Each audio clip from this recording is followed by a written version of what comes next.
Merci à l'INRA pour son invitation. Donc moi, je vais aborder le sujet d'une façon assez générale.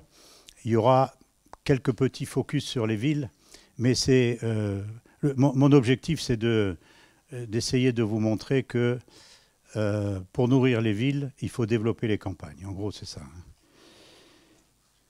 Voilà, donc je commence par trois entrées. La première, c'est ce que j'appelle la rupture cognitive, c'est-à-dire que le consommateur, et en particulier les jeunes, ne savent plus quelle est l'origine, qu'est-ce que c'est que la terre nourricière. Donc c'est extrêmement préoccupant pour l'évolution de l'ensemble du système. La deuxième fenêtre, c'est évidemment, je crois, un recul de la reconnaissance des droits fondamentaux. On vient de fêter le 70e anniversaire de la Déclaration universelle des droits de l'homme des Nations unies. Et dans ces déclarations, à l'article 25, on insiste sur le droit à l'alimentation. Et un petit peu plus haut, vous voyez la question de santé et de bien-être qui sont vraiment en haut de l'agenda aujourd'hui. Et pour vous confirmer tout ça, il y a une étude, une méta-analyse qui vient de sortir dans The Lancet, tout le monde connaît ça, c'est la référence en termes d'articles scientifiques. Donc il y a une commission spéciale sur, disons, l'alimentation et la nutrition. Alors elle est présidée par un professeur de Harvard, de l'école de médecine de Harvard, avec 37 auteurs de 16 pays. On ne peut pas suspecter ces gens-là, vous regarderez la liste, d'être des adeptes de l'écologie profonde. Et le fait qu'ils disent que des changements majeurs doivent être faits, c'est ce qui est écrit en rouge, montre qu'il y a quand même une prise de conscience des dérives de notre système contemporain et de la nécessité de prendre des mesures correctives rapidement. Alors mon propos, ça va être en 3 points. Bon, l'histoire longue des systèmes alimentaires, parce qu'il faut toujours savoir d'où on vient. Il y a une très belle parole de Rachid Mimouni qui dit ne sachant pas d'où il venait, il ne savait où aller. C'est un peu notre problème aujourd'hui. Deuxième partie, disons un diagnostic qui se solde par un constat d'insécurité alimentaire. Le troisième, c'est la prospective. Quels sont les scénarios possibles? Je simplifierai beaucoup avec 3 scénarios. Et enfin, conclusion sur un modèle émergent qu'on appelle les SAT. Alors l'histoire longue, elle est résumée sur ce graphique, avec une accélération, puisque l'histogramme horizontal ici, c'est proportionnel à une durée temporelle. Donc on a vécu très très longtemps. Quand je dis où, c'est nous, c'est l'homme contemporain, l'homo sapiens, c'est ses ancêtres indirects. Donc pendant 300 ou 400 000 ans, on ne sait pas exactement, pêche, cueillette et chasse. Et avec la maîtrise du feu qui est connue, semble-t-il, d'après les archéologues, depuis 500 ou 600 000 ans quand même. À un moment donné, on a utilisé le feu pour cuire les aliments. Donc immédiatement, l'aspect conservation est arrivé. Et deuxième aspect, donc il y a un aspect technologique là qui est important. Et deuxième aspect social, c'est évidemment le repas pris en commun, c'est-à-dire la convivialité, la naissance des groupes. On peut même dire la culture. La culture a des racines dans l'alimentation. Les autres racines, c'est des racines plus abstraites, comme la religion, etc. Deuxième temps, c'est la domestication des espèces végétales et animales. Bon, là, on s'accorde pour dire c'est moins 12 000 ans. C'est notamment la Mésopotamie. Mais on a de plus en plus de preuves que c'est apparu également en Asie et en Amérique centrale. Et cette domestication des espèces végétales et animales, en fait, ça a été une révolution profonde, là encore, non seulement sur le plan technique, mais sur le plan social, puisque ça veut dire la sédentarisation, et puis ça veut dire le droit de propriété, et donc la lutte pour la maîtrise du sol, et derrière le pouvoir qui est construit sur la terre, etc.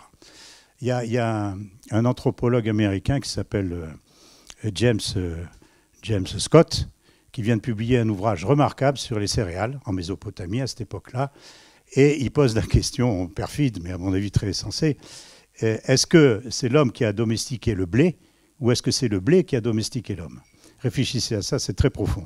Alors, troisième étape, c'est la division du travail. Ça, c'est Uruk et Babylone, hein, toujours en Mésopotamie. Les grandes cités où, évidemment, du fait de la concentration de la population, etc., on voit apparaître des différents métiers, et notamment en ce qui concerne l'alimentation. Il y a les métiers de l'artisanat alimentaire, les métiers du commerce et les métiers de bouche qui apparaissent. Hein.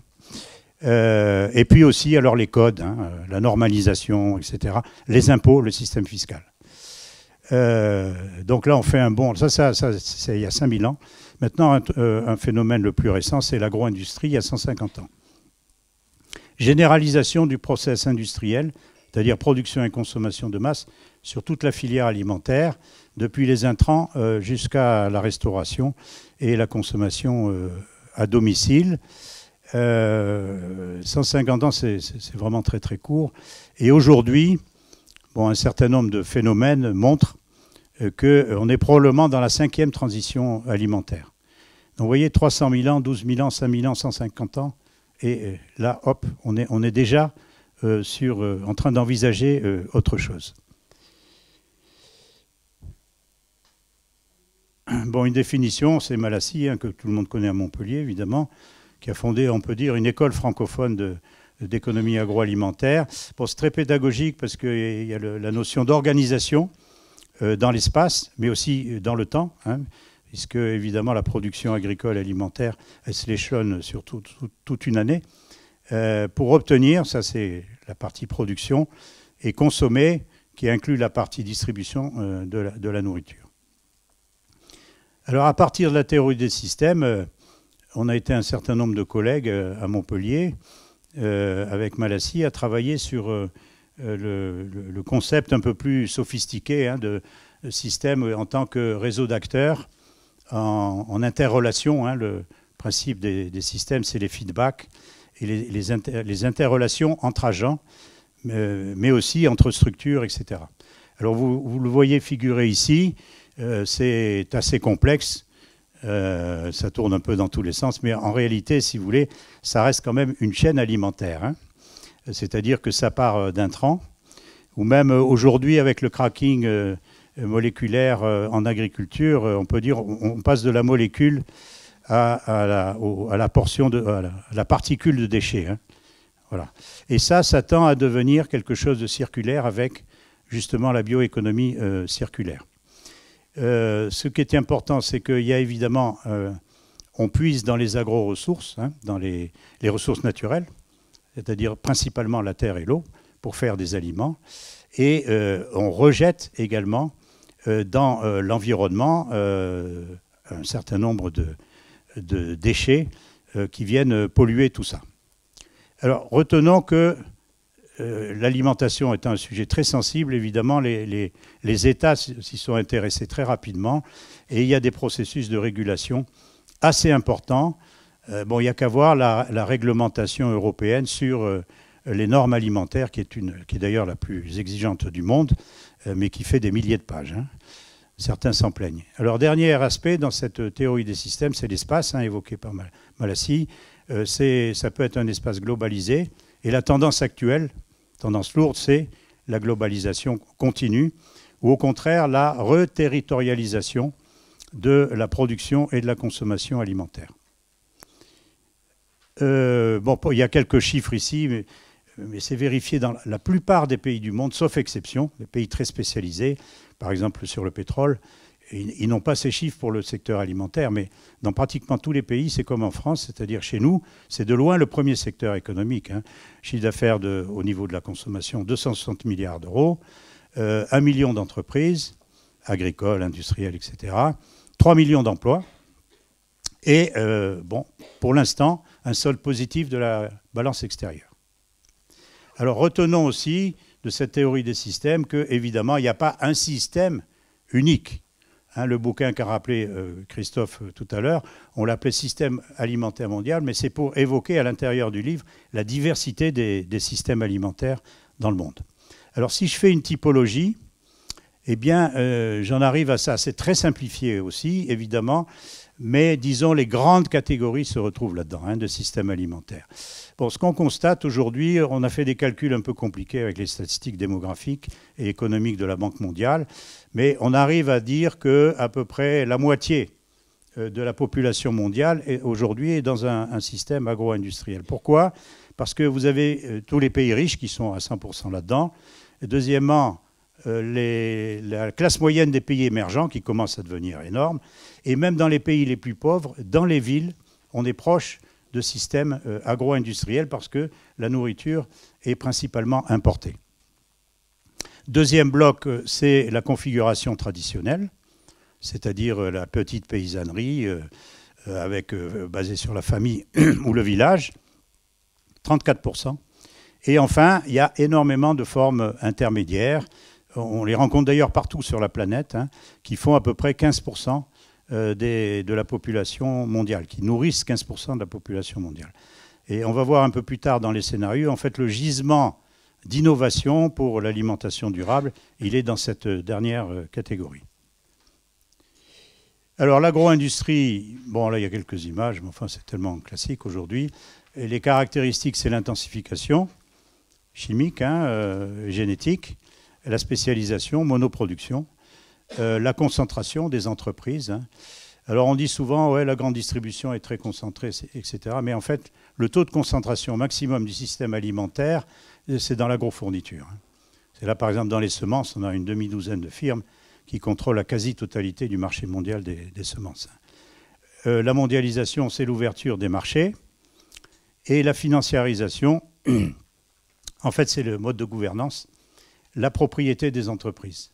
On est dans un mode de gouvernance actionnariale.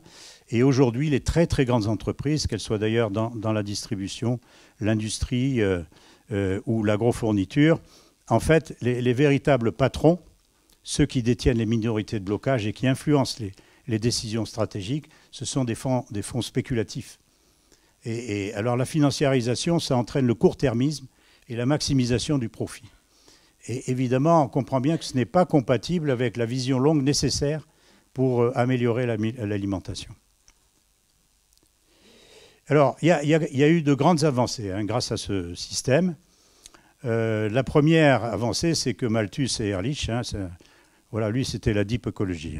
Ehrlich, qui prévoyait la fin du monde comme Malthus, parce que la ration alimentaire ne suit pas la population, la démographie.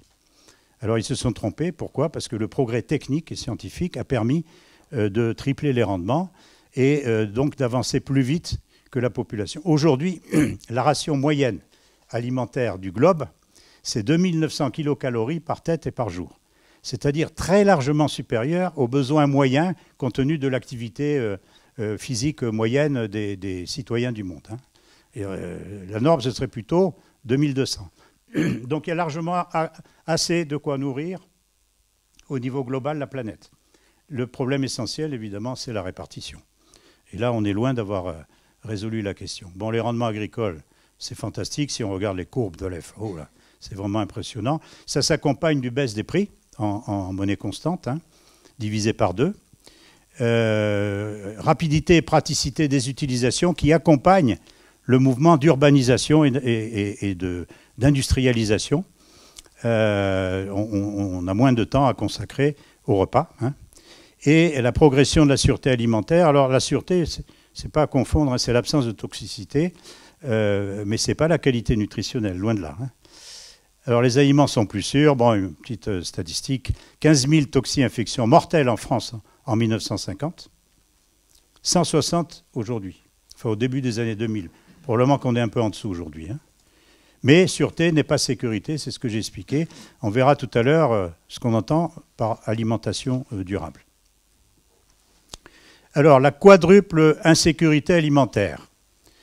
Premier, et on met ça au fronton. Les chercheurs aujourd'hui qui bossent sur les systèmes alimentaires, il y a une convergence pour dire attention, la santé publique est gravement menacée par le défaut de qualité de nos aliments. Alors ça se mesure statistiquement. Bon, là on dit 3 milliards de personnes dans le monde, dont un peu plus d'1 milliard sous-alimentées et un peu moins de 2 milliards suralimentées. Et avec, donc c'est quand même 40% de la population mondiale. La Banque mondiale a estimé ça à 4 ou 5% du PIB mondial, en coût, en coût de la malnutrition, excès ou déficit. Hein. Et du point de vue, bon, les statistiques macabres de l'OMS sur la mortalité montrent que un peu plus de la moitié des décès, il y en a 57 millions par an hein, dans le monde, eh bien, la cause directe ou indirecte, ce sont des maladies d'origine alimentaire, les maladies chroniques non transmissibles, ou bien les maladies infectieuses. Dans les pays du Sud, les maladies infectieuses d'origine alimentaire, et notamment du fait des défauts de qualité de l'eau, hein, l'eau n'est pas potable, ça provoque beaucoup de mortalité. Alors l'environnement, bon, pollution des sols, je vais passer rapidement parce que tout ça est très connu. Alors vous avez des références et dans la biblio, vous pouvez aller retrouver les rapports ou les articles. Hein. La perte de biodiversité, le WWF a un observatoire de la biodiversité, donc ça s'effondre. L'empreinte écologique, c'est combien de planètes nous consommons. Hein, aujourd'hui, on en est en moyenne à 1,7 planètes. Ça signifie que les biocapacités sont épuisées et que, évidemment, on aggrave le bilan carbone, notamment, etc. Hein. Et bon, les émissions de gaz à effet de serre du système alimentaire, on a estimé ça. Hein, donc en prenant agrofourniture, agriculture, etc., c'est 25 à 30% des émissions de gaz à effet de serre mondiales. Alors, non seulement à cause du CO2, comme vous le savez, mais aussi le nitrate d'ammonium, le NO2, et le méthane. Alors, l'économie, bon, la volatilité des prix qui fait des ravages, avec un yo-yo extraordinaire qui rend d'ailleurs la profession, enfin la gestion des entreprises, mais aussi des industries alimentaires, très très délicate. Hein. Quand vous êtes dans une industrie alimentaire et que la moitié du coût de revient, eh bien, c'est de la matière première agricole, et que ça bondit de 40% en un an, évidemment, et vous avez la grande distribution en face, qui va vous dire, surtout, n'augmentez pas les prix. Alors là, on est mal pour gérer ça. Hein. Le partage inégal de la valeur, donc ça, c'est l'Observatoire des marges de France Agrimaire, hein, qui publie des choses très intéressantes par filière. Bon, les dernières publications, 2014, on partage la valeur entre les acteurs, hein, 6% pour les agriculteurs, 15% pour les industriels, tous les industriels, de l'amont et de l'aval de l'agriculture. Évidemment, il y a des importations qui viennent piquer de la valeur. Hein, et les services et taxes, dans les services, il y a la distribution, c'est 53%. Donc on a une espèce de paradoxe. L'alimentation, qui par définition est un bien physique, hein, puisque ça s'ingère, etc., ou ça se boit, eh bien, en termes économiques, aujourd'hui, c'est tertiarisé. C'est du tertiaire, principalement, 53%. Il y a aussi les dépenses de marketing là-dedans qui sont considérables. Alors là aussi, une étude anglaise, je vous recommande de la lire, si vous ne l'avez pas fait, de Young et compagnie, les coûts cachés dans le système alimentaire. Hein. Nos collègues anglais ont mesuré combien coûtait l'alimentation à la collectivité. Bon, alors en gros, si vous voulez, quand un consommateur anglais paye 100 pour acheter sa nourriture, eh bien en coûts cachés, c'est-à-dire les coûts médicaux, qui sont colossaux, les coûts de pollution, etc., eh bien ça représente autant. Donc en réalité, si on veut la vérité des prix en alimentation, si on voulait, il faudrait doubler le prix des alimentations. Et en même temps, ça responsabiliserait évidemment les producteurs, mais aussi les consommateurs. Ça pose des problèmes, évidemment, le prix des aliments, mais il y a des solutions autres que de payer le prix plein pot, hein, évidemment. Bon, alors là, moi je suis actuellement dans une phase très sévère sur le marketing. Vraiment, je m'en excuse auprès des collègues marketing, mais là, il y a des dérapages insupportables. C'est-à-dire qu'en gros, dans cette société capitaliste, si vous voulez, la liberté d'expression est réservée aux entreprises et ça se traduit par du matraquage publicitaire. Hein. Et alors que la protection de la vie privée du consommateur, et notamment la protection de la santé des enfants, etc., c'est quelque chose que l'on ne prend absolument pas en compte, ou très très peu. Et donc là, il y avait des tentatives dans la loi Egalim, là, qu'on vient de voter en France. Il y avait des recommandations des États généraux de l'alimentation pour limiter la publicité aux heures d'écoute des enfants. Eh bien, c'est passé à la trappe. Prospective.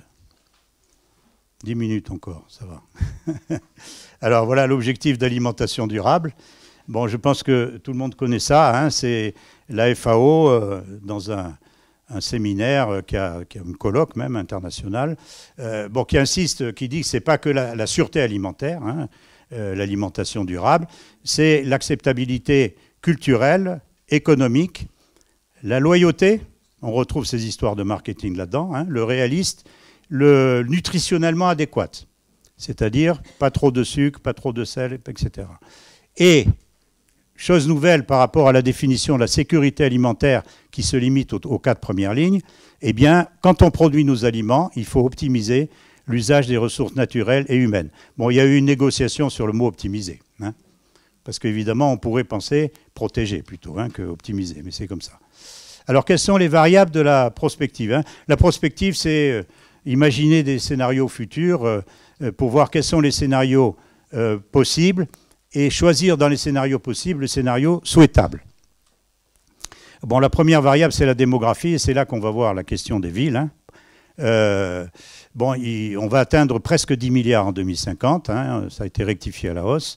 On va passer de 50 à 75% de citadins.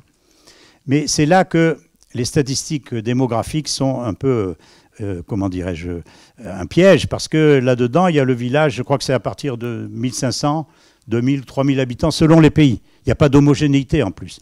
Donc on a sorti toutes les mégalopoles, plus d'1 million d'habitants.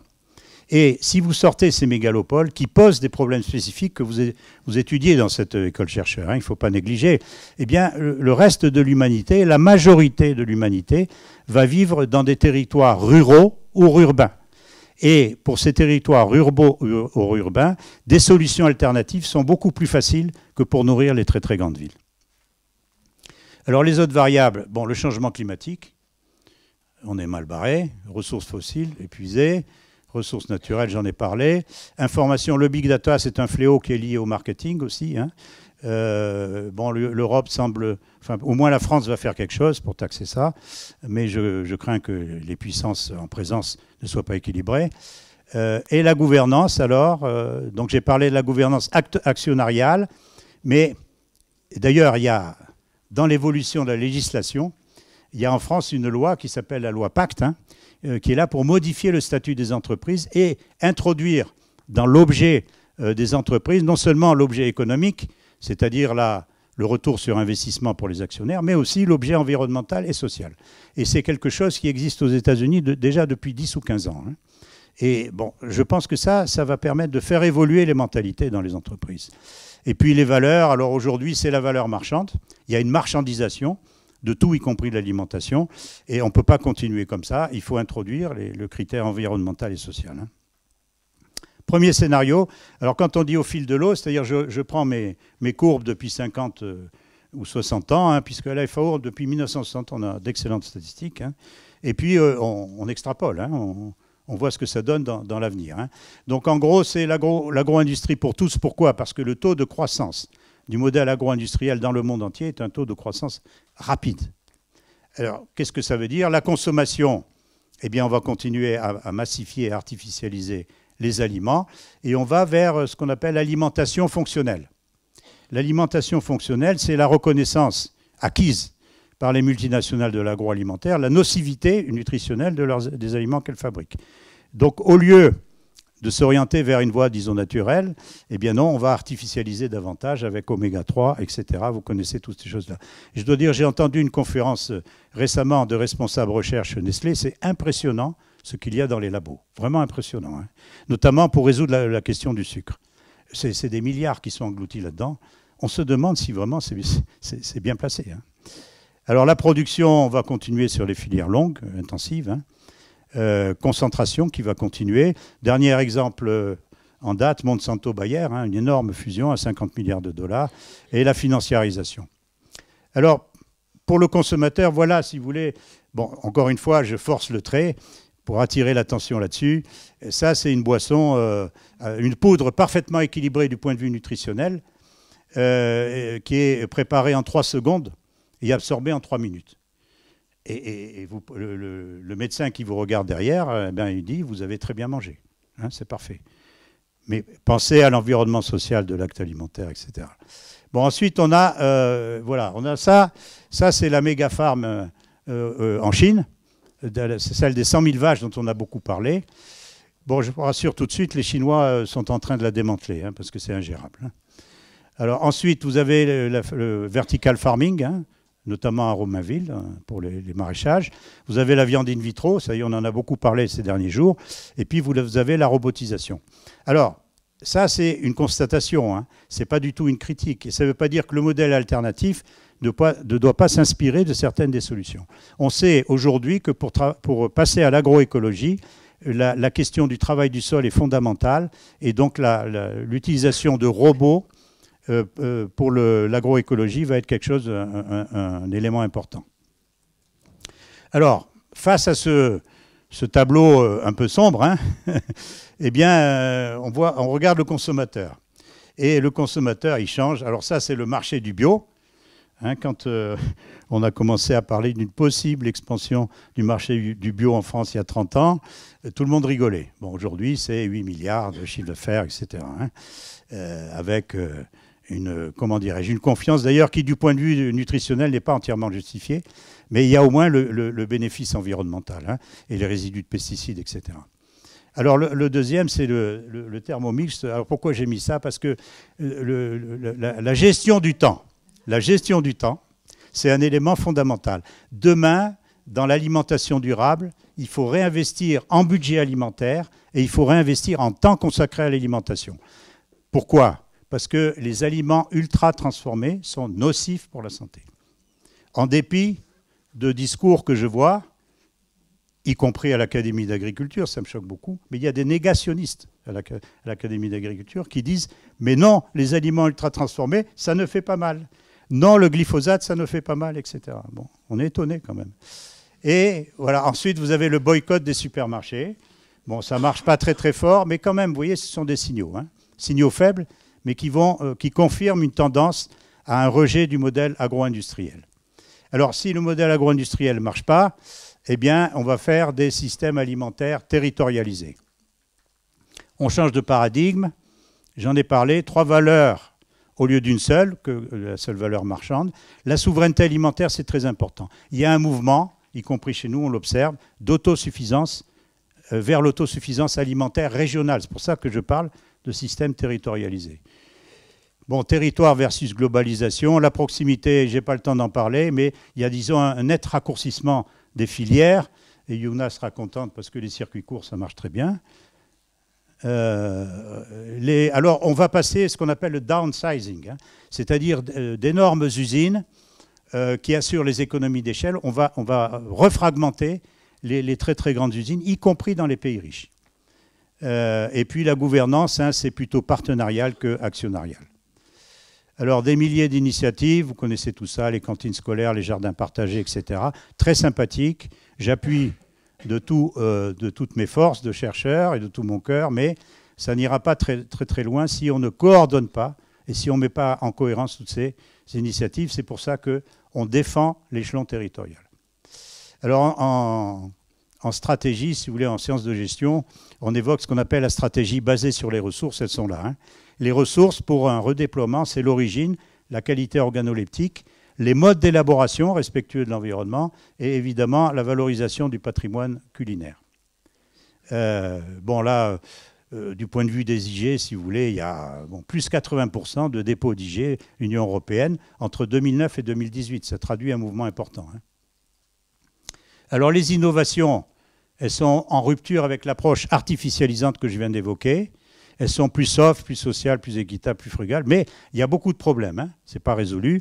Pour que ce modèle se développe, eh bien, il faut résoudre la question du coût des produits ou de l'accès pour tous à une alimentation de qualité par d'autres moyens que le prix. L'efficacité énergétique et environnementale à confirmer. Coordination des acteurs, je l'ai évoqué.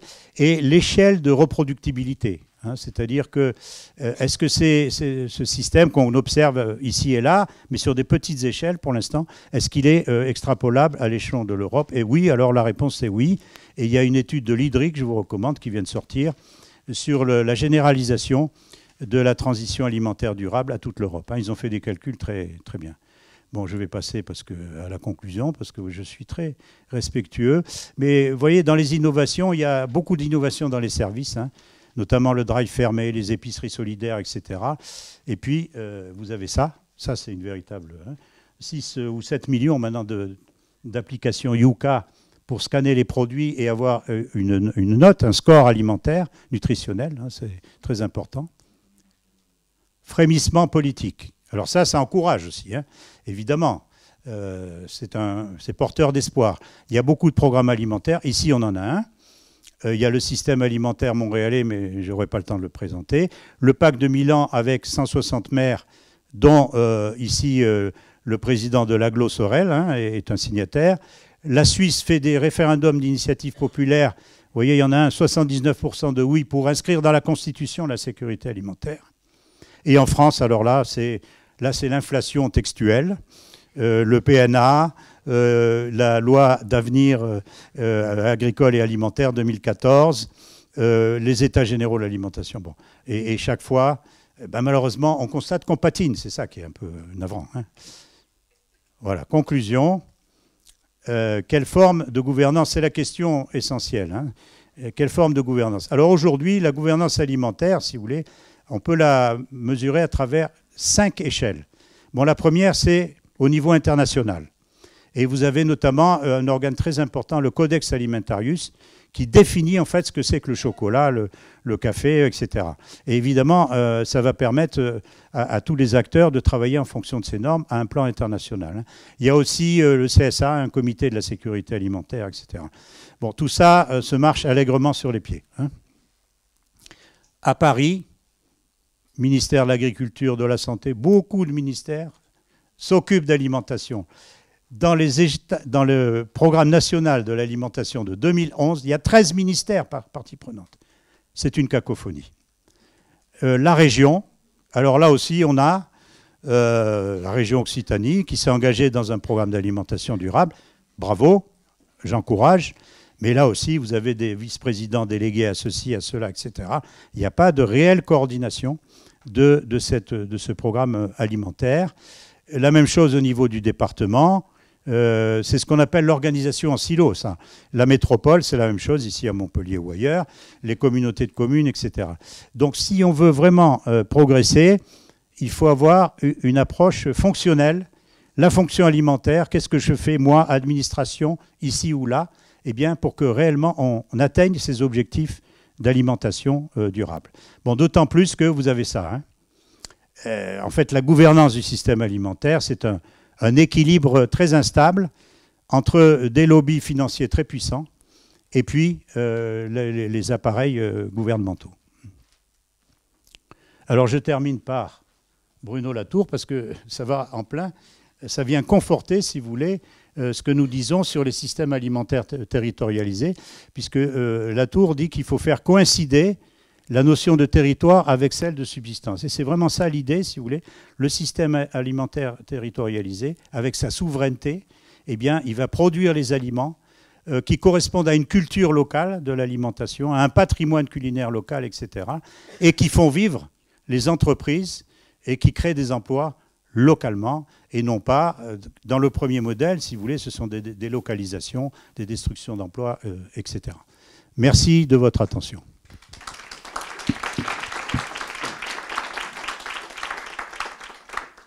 Bonjour, merci beaucoup pour cette présentation. Donc Kevin Morel, agronome, travaille maintenant à l'université de Louvain-la-Neuve en Belgique. Et j'ai une petite question, c'était plus un étonnement. Au départ, dans une des diapos, vous mettez que 51% de l'alimentation est produit dans le monde par l'agro-industrie. Et en fait, ça va un petit peu contre l'idée qu'on voit très souvent dans le plein de revues, que ce sont encore les petits paysans familiaux qui produisent la majorité de l'alimentation dans le monde. Donc c'était juste pour un éclairage sur ces chiffres, parce que du coup, ça contredit un peu ce message que les petits paysans produisent encore. Là, on pourrait dire finalement que l'agro-industrie produit la majorité de ce qu'on mange. Oui. Mais en fait, c'est lié à ce que j'ai expliqué, les phénomènes des pays émergents. C'est-à-dire que le pouvoir d'achat augmente. Et donc, vous avez des budgets alimentaires conséquents, vous avez l'urbanisation, l'industrialisation, etc. Et ces gens-là, eh bien, évidemment, consomment comme nous consommons ici, il y a les supermarchés qui s'installent, et derrière les supermarchés, il y a la commande pour des industries alimentaires lourdes, etc. Vous voyez. Et alors, on m'a souvent posé cette question, mais moi j'ai travaillé sur l'Atlas de la Banque mondiale, si vous voulez, avec des notions, des paramètres assez fins sur le pouvoir d'achat, etc. Et on arrive à ça. Hein. Bon, alors c'est peut-être pas 51%, peut-être 50%, mais aujourd'hui, la majorité du globe se nourrit avec des aliments agro-industriels. Bon, il ne faut pas oublier aussi le commerce international, hein, parce que je parlais des grandes villes des pays pauvres qui se nourrissent avec des produits agro-industriels. Ce sont principalement des produits importés.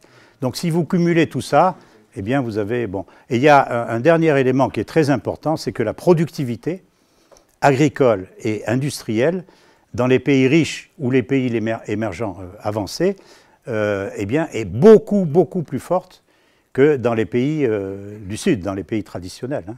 Par exemple, pour le riz, si vous voulez, c'est un écart de 1 à 5 ou 10. Donc évidemment, tout ceci explique qu'on est arrivé déjà à, moi j'appelle ça un mouvement hégémonique de l'agro-industrie. Hein. Oui, merci Jean-Louis pour ton exposé. Mais donc moi je viens des sciences de la transformation alimentaire, comme tu le sais, mais je le dis pour les autres parce que voilà, je tire parti du fait qu'il y ait beaucoup d'économistes et de gens avertis dans cette salle. Comment sur des filières type mondialisées comme le blé, pour pas comment justement des systèmes territorialisés peuvent s'implanter notamment en France quand on sait que en fait les imports-exports gèrent cette stabilité-là. Quelle serait pour toi la... Oui, oui. Mais même France Céréales Export, comment? Ah, on m'entend pas là? Ça va là? C'est bon? Oui, je dis même France Céréales Export, donc qui porte tout ce mouvement pro-exportation, etc., est en train de se dire il faut passer d'une stratégie de volume à une stratégie de qualité. Bon, la grande idée, c'est ça. C'est que dans la compétition mondiale, il y a des pays qui sont dotés en ressources naturelles, notamment en terre et en eau, qui sont très, très supérieurs aux nôtres en France et en Europe. Donc, on ne peut pas jouer sur la compétitivité par les coûts. Moi, ça me donne des boutons quand j'entends parler de ça en France. Compétitivité par les coûts. Il faut faire la promotion de la compétitivité par la qualité différenciée et il y a un marché pour ça. Alors, j'en reviens à cette question qui est très pertinente. Qu'est-ce qui va se passer? Je pense que le tournant de l'agroécologie est pris aussi. Hein. Donc, ça signifie que le modèle de production agricole va complètement changer. Il va se rediversifier alors qu'il est hyper spécialisé. Et on va notamment combiner des céréales avec des légumineuses, etc. Mais on va aussi diminuer la consommation animale. Ça, c'est bon, un sujet très sensible, la consommation de viande rouge. Et c'est-à-dire que en France, on est déjà bien placé pour ça. D'ailleurs, c'est principalement l'élevage à l'herbe. Hein. Mais on va diminuer les élevages industriels. Voilà. Et donc, là, il y aura moins de nécessité d'importer du soja et du maïs. On va faire quelque chose de beaucoup plus naturel et en cohérence avec l'écosphère. Et donc, alors, on va continuer à exporter si on se débrouille pour différencier nos produits de... bon, ce qui va se passer là, c'est déjà écrit dans les statistiques, la Russie va devenir le premier exportateur mondial de blé très rapidement. Mais ce ne sont pas des blés de qualité comparable à ce qu'on peut faire ici. Donc il faut faire un effort qualitatif considérable. Et puis, comme il va y avoir une baisse de la demande de céréales pour l'élevage, aujourd'hui 40% des céréales françaises exportées, c'est pour l'élevage industriel. Hein. Eh bien non, ça ne va plus être ça, ça va être au contraire un réinvestissement dans la fabrication de produits dérivés des céréales, blé tendre ou blé dur, à travers la minoterie, la semoullerie, etc. Hein. Ah bon, excuse-moi, je suis parti dans mon trip, là. Oui. La qualité des blés, elle est imposée par l'industrie agroalimentaire. Oui. Donc comment c'est quoi un blé de qualité? Oui. Parce que t'as pas répondu, là. Non, mais c'est une question très technique, je suis embarrassé, là. Non, mais en fait, si tu veux, je crois que, en gros, c'est un peu ce que j'ai expliqué, il faut rediriger la production vers les besoins humains plutôt que vers les besoins animaux. Et à ce moment-là, tu vas changer la configuration de la qualité, nécessairement. Elle n'est pas convaincue. Oui, Vincent Thénard, Ouais. je suis INRA, agronome, plutôt en élevage et à Toulouse. Merci de votre présentation. J'avais juste une remarque pour reboucler sur effectivement l'évolution nécessaire, diminution des produits animaux. Tout à la fin, dans la gouvernance, vous pointez les lobbies. Alors aujourd'hui, il y a aussi des lobbies qui ne sont pas des lobbies industriels, qui sont des lobbies associatifs, ONG et autres, notamment le mouvement vegan, voilà, et qui est aussi très puissant. Ouais. Ma question, c'était pas ça, c'était en fait, vous présentez deux scénarios. Est-ce qu'il y en a d'autres? J'ai cru comprendre qu'il y en avait d'autres. Et en fait, est-ce qu'il y a des scénarios qui sont des scénarios en fait, de segmentation, finalement, de l'alimentation? Ah, bien sûr. Là, j'ai zappé une diapo importante. En fait, de quoi sera fait le monde alimentaire en 2050 hein. Évidemment, ce ne sera pas tout l'un ou tout l'autre. Ça va être ce qu'on appelle des scénarios hybrides. Et en particulier, pour la question que vous allez débattre ici, il est certain que pour alimenter des mégalopoles de 10, 15, 20 millions d'habitants, etc., la territorialisation n'est pas suffisante. Ou alors le territoire doit être très très important. Donc ça va être un modèle hybride. Mais j'insiste beaucoup sur le fait, parce qu'il y a comment dirais-je, un engouement des politiques, mais aussi des chercheurs, sur la question nourrir les villes, qui est importante, et en particulier nourrir les très grandes villes. Moi je dis attention, hein. Et aussi parce qu'on a une très grave préoccupation sur l'exode rural. On a fait des extrapolations ici. Il y a encore à peu près 1,2 milliard d'actifs dans l'agriculture dans le monde entier. Si j'applique le ratio de population active agricole sur la population totale pour le monde, j'applique le ratio français, ou américain, ou anglais, et il va rester une poignée d'agriculteurs au niveau mondial. Donc là, on a calculé, c'est des centaines de millions d'emplois qu'il faudrait créer ailleurs que dans l'agriculture. Ça pose un problème énorme. Comme par ailleurs, l'industrie va continuer à se robotiser grâce à la numérisation, eh bien, le gisement d'emploi, il y a deux gisements d'emploi. Le service à la personne, notamment les services médicaux, etc., mais aussi la production, disons la valorisation de la biomasse en milieu rural. Parce que là, vous pouvez faire des produits alimentaires, vous pouvez faire des molécules non alimentaires pour substituer les molécules à base de carbone fossile, et vous pouvez faire de l'énergie, vous pouvez faire des services écosystémiques au paysage, etc. Donc on peut créer beaucoup d'emplois dans les zones rurales. Bon, ce qui se passe en France, les mouvements sociaux, etc., on a bien dit, hein, la diagonale vide, etc. On a un problème énorme parce qu'il y a une désertification. On a une dernière question. Oui, Jean-Philippe Steyer, moi je suis plutôt technologue. Je suis là. Ici, au fond. Là. Ah, pardon. Oui. Oui, technologue, on va dire, des déchets. Avec tout le recul et l'expertise qui vous caractérise si bien, moi, la question de tout ce que j'entends, c'est est-ce que vous restez optimiste pour l'avenir? Oui, bien sûr. On me dit toujours que c'est un peu noir ce que je raconte. Non, je suis optimiste parce que vers la fin, j'ai présenté des expériences qui sont très fortes. Alors moi, ce que j'observe, si vous voulez, c'est que les mouvements les plus rapides, c'est vraiment la société civile, c'est-à-dire les mouvements associatifs, etc., de base, qui se lancent dans des expériences. Par exemple, on parlait d'animaux, l'expérience des abattoirs mobiles, etc. Il y a les légumeries mobiles aussi.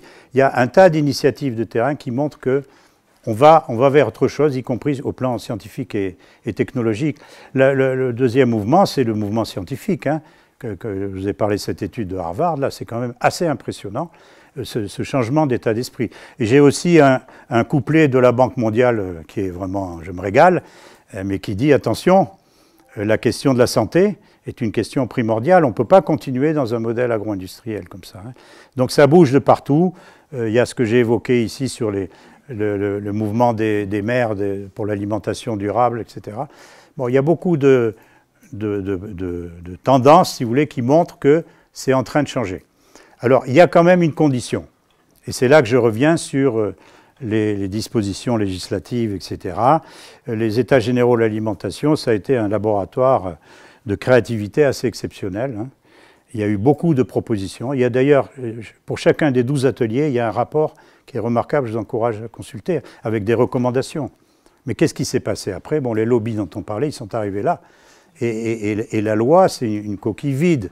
Il y a quelques bricoles pour le bio, mais il y a très peu de choses. Sur le glyphosate, on a reculé. Sur la question de la précarité alimentaire, ça ne va pas très loin. Ça a beaucoup déçus les gens qui s'occupent de démocratie alimentaire, hein, Dominique est là.